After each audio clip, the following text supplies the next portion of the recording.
Hi friends, welcome to Target Kaki online classes. This is Jyoti. So ఈరోజు మనం ఈ సెషన్లో ఆపరేషన్ సింధూర్ గురించి డిస్కస్ చేద్దాము. ఓకే, ఆపరేషన్ సింధూర్ ఇప్పుడు దేశం మొత్తము ఇదే పేరు వినిపిస్తుంది.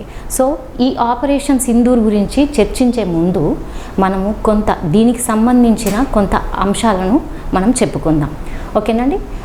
ఓకే, ఏప్రిల్ 22 అనగానే మనకు గుర్తొచ్చేది ఏంటి? మన భారతదేశానికి అదొక చీకటి రోజుగా మనకు గుర్తుంది. ఓకే, ఎందుకు ఏప్రిల్ 22 ఏం జరిగింది అని అంటే మనందరికీ తెలిసిందే. మన భారతదేశంలోనే మినీ స్విట్జర్లాండ్గా చెప్పుకోబడేటువంటి పహల్గామ్ ఉంటుంది కదా, పహల్గామ్కు 5-10 కిలోమీటర్ల దూరంలో ఉన్నటువంటి బైసరీన్ అనే ప్రాంతంలో పర్యాటకులే లక్ష్యంగా, అంటే నువ్వు హిందువా ముస్లిమా అని అడిగి మరి పాకిస్తాన్కు చెందిన ఉగ్రవాదులు మన పర్యాటకులను చంపడం జరిగింది.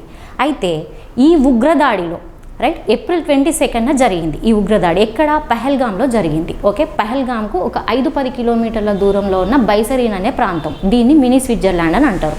అయితే ఆ పర్యాటకులను కూడా ఎలా చంపారు? నువ్వు హిందువా ముస్లిమా అని చెప్పేసి అడిగి మరి కట్టుకున్న భార్యల ముందటనే భర్తలను చంపడం జరిగింది. ఓకేనా అండి?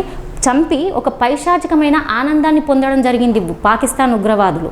ఓకే, అయితే దీంట్లో మన ఒక పెళ్ళైన కొత్త జంట అండి, అప్పుడే పెళ్ళై వారం రోజులు కూడా గడవని ఒక కొత్త జంట. ఓకే, వాళ్ళ పేర్లు వచ్చేసి వినయ్ నర్వాల్ అండ్ హిమాన్షి అనే సోదరి. ఓకే, ఈ కొత్త జంట వాళ్ళు హనీమూన్ కోసం అని చెప్పేసి పహల్గామ్ వెళ్ళడం జరిగింది. ఓకే, మీరు ఇమేజ్లో చూస్తున్నారు కదా, ఈమె హిమాన్షి. ఓకే, అయితే ఈ వినయ్ నర్వాల్ ఎవరు అని అంటే ఇండియన్ నేవీ ఆఫీసర్. సో అక్కడికి హనీమూన్ యాత్ర కోసం వెళ్ళినప్పుడు ఆ ఉగ్రదాడిలో ఈ వినయ్ నర్వాల్ గారు మరణించడం జరిగింది. ఓకే, ఆమె అక్కడ మన సోదరి హిమాన్షి భర్త శవం ముందట నిశ్చేష్టురాలై అక్కడ విలపిస్తున్న దృశ్యం అనేది వాళ్ళ ఇంట్లోనే కాదండి, వాళ్ళ ఊర్లోనే కాదు, మొత్తం యావత్తు భారతదేశాన్ని కదిలించింది. ఈ నేపథ్యంలో మన భారత ప్రభుత్వము పాకిస్తాన్ పైన అనేక కఠినమైన చర్యలను చేస్తూ ఉన్నది. అది రోజు డైలీ మనము కరెంట్ అఫైర్స్లో భాగంగా డిస్కస్ చేసుకుంటున్నాము. అయితే ఇప్పుడు మన భారతదేశ చరిత్రలో ఒక సరికొత్త అధ్యాయం అనేది మొదలైంది. ఓకే, సో ఏంటంటే మన భారత ప్రభుత్వము 1:05 మన భారత ప్రభుత్వం ఇండియన్ ఆర్మీ వాళ్ళు ఈ ఆపరేషన్ సింధూర్ అనే సైనిక చర్యను నిర్వహించడం జరిగింది. మరి ఈ సైనిక చర్య ఏంటి అని అంటే పాకిస్తాన్కు చెందిన ఉగ్రవాద సంస్థలపైన మెరుపు దాడులు అనేది నిర్వహించింది. ఇక్కడ అభ్యర్థులు ఒకటి గుర్తుపెట్టుకోవాలి, ఈ పాకిస్తాన్కు చెందిన పౌరులపైన కానీ పాకిస్తాన్కు చెందినటువంటి సంస్థలపైన కానీ మనము ఈ ఆపరేషన్ సింధూర్ని చేపట్టలేదు. ఓకే, ఇది ఏంటి? ఈ చర్యను పాకిస్తాన్లోని ఉగ్రవాద సంస్థలను ఏకిపారేయడానికి మన భారత ఆర్మీ వాళ్ళు చేపట్టిన ఒక చర్య. ఓకే, అర్థమైంది కదా? ఓకే, ఇదొక సైనిక చర్య. దీంట్లో అయితే మరి ఇప్పుడు దీనికి ఆపరేషన్ సింధూర్ అని చెప్పేసి ఎందుకు పేరు పెట్టారు అని అంటే మన భారతదేశంలోని మహిళలు 5వ తనానికి గుర్తుగా మేము కుంకుమ అనేది ధరించడం జరుగుతుంది, ప్రతి మహిళ కూడా.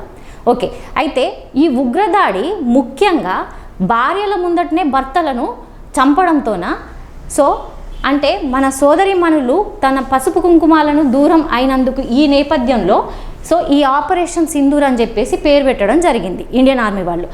అంతేకాకుండా యోధులకు దిద్దే వీర తిలకాన్ని ప్రతిబింబించేలా ఈ ఆపరేషన్ సింధూర్ అని చెప్పేసి నామకరణం చేయడం జరిగింది. ఓకేనా అండి?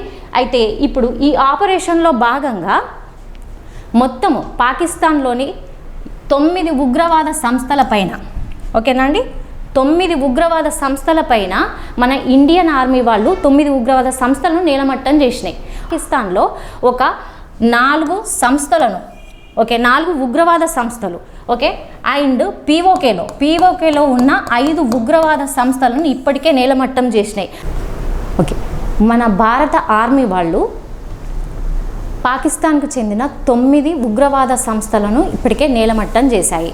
సో ఆ ఉగ్రవాద సంస్థలు ఎక్కడెక్కడ ఉన్నాయి అని అంటే బావల్పూర్, చెకామ్రు, భీంబర్, కోట్లీ, ముజఫరాబాద్, గుల్పూర్, సియాల్కోట్, మురిద్కే ఈ ప్రాంతాల్లో ఉన్న ఉగ్రవాద సంస్థలను, ఉగ్రవాదుల్ని హతమార్చడం జరిగింది. ఆపరేషన్ సింధూర్ని చేపట్టిన భారత ప్రభుత్వానికి అంటే ఒక భారతీయురాలిగా నేను చాలా గర్వపడుతున్నాను.